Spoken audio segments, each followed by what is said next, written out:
Hello and welcome back to All the Gear, Some Idea. So today we are back on the Triumph. Now today we're going to be doing a full service. So we've got oil filter, oil, spark plugs, air filter, fuel filter. I also have a fuel pump, which I'm a bit dubious about fitting, but if we're in there, we should probably fit it. So what I've done already is warmed the bike up, so it has been running for a little while. We're also going to be fixing the air leaks. That's one thing I did forget to mention earlier. The parts I've got, the cheapest place I could get them was actually from Triumph, which we've got over here. It worked out a lot cheaper than any other place. A lot of places you could buy the oil, but it came with an oil filter, but the spark plugs were like 25 quid. Air filter was 35 quid. And I actually managed to get the kit other than oil and no fuel filter for, I think it was £54 from Triumph. The oil I had separate anyway, so we've got oil. And the fuel filter I completely forgot about. I managed to get that from Motorworks, which is the same fuel filter fitted to the K100, I believe. So let's crack on, get this tank off once again, and get the spark plugs out.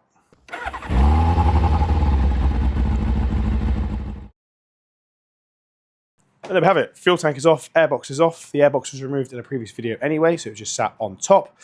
One thing I haven't mentioned anything yet is the little vacuum lines that go to the idle control valve. Mine are non-existent. That was one of them. It's just the outer sheathing of it. And this was the other one that was actually fallen down. So I've got some new hoses to fit to that. So what I'm going to do is let's move everything around and get you back over here.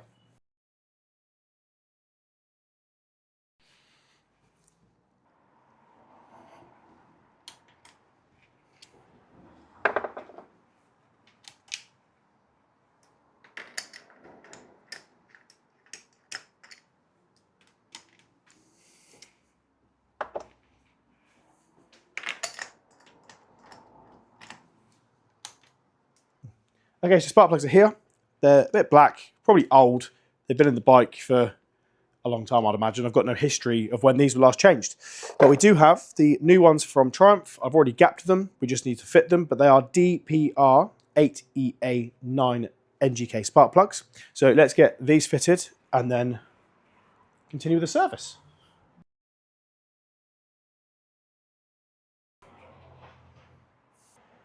Okay, so now we're going to be sorting out the air leaks that we have.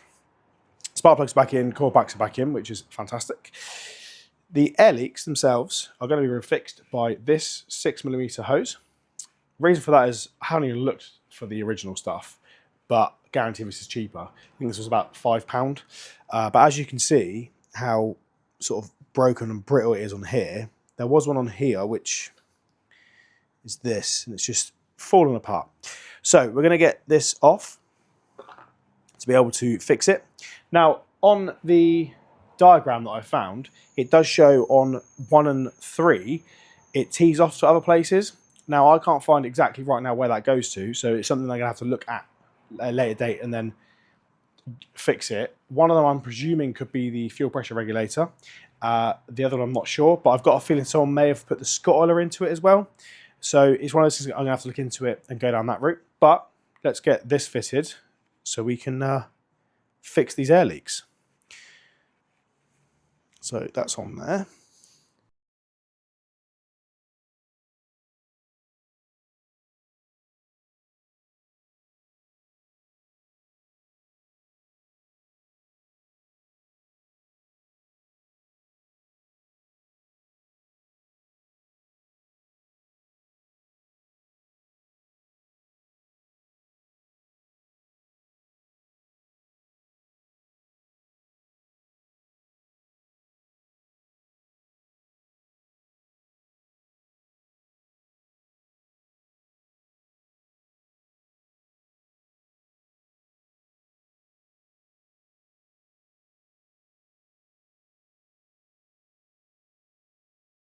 So as you can see, that is now new hoses on that. Fingers crossed, it now means we don't have any air leaks and it's not popping and banging when it's idling and being revved up. Right, let's get the airbox fitted and then we can change the air filter. Okay, so that is now fitted, which is great. So we're going to pull this out, get the new air filter ready.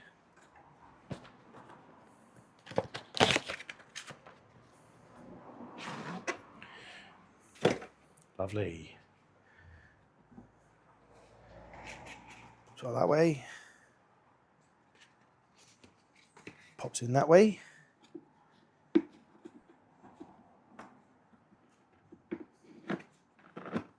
She's in. Now, as I said before, this is genuine Triumph already. It's just obviously a lot older. Okay, so far, air filter, spark plugs. Now I need to drop the oil, so let's head down. I've already cracked the filter off, already started the sump plug, so let's just get that all draining.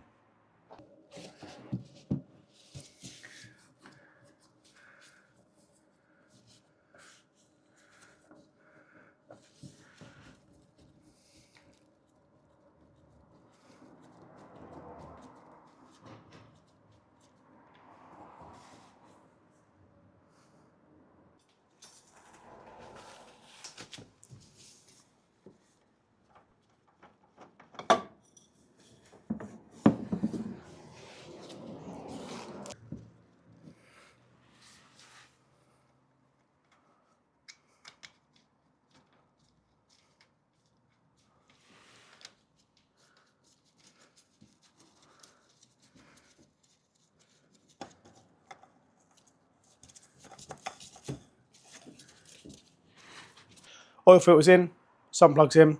Now we need to put the oil back in.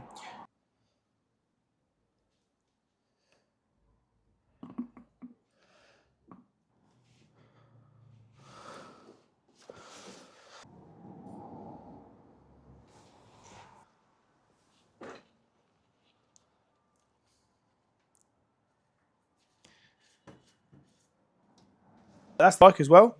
So now what we need to do is take the side off that fuel tank again to change the filter and maybe the pump. Let's have a little look at that.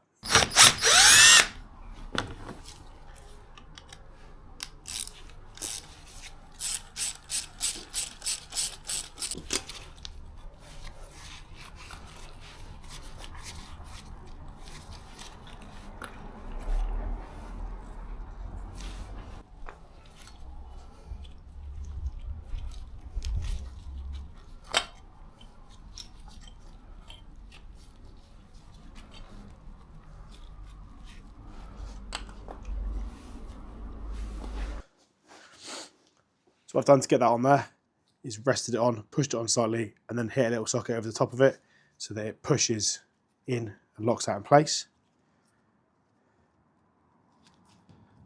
That sits over the top.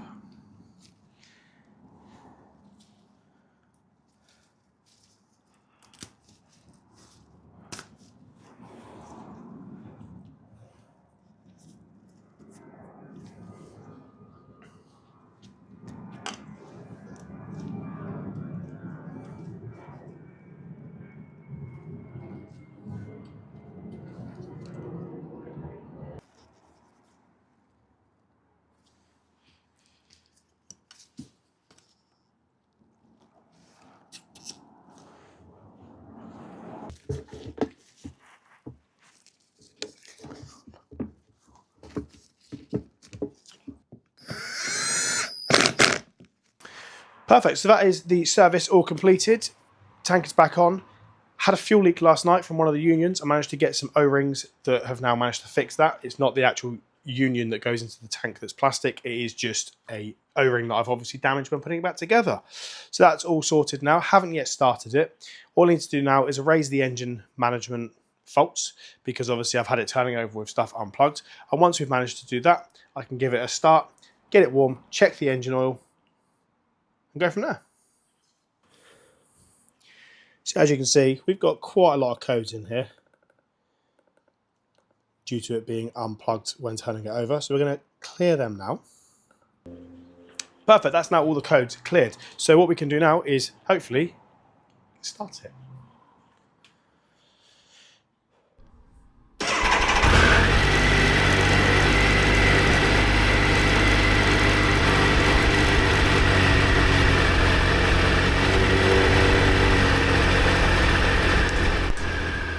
That's the service all done. On the next video, be doing the indicators, the front brake pads, hopefully rebuilding the rear caliper, and hopefully that is the problem.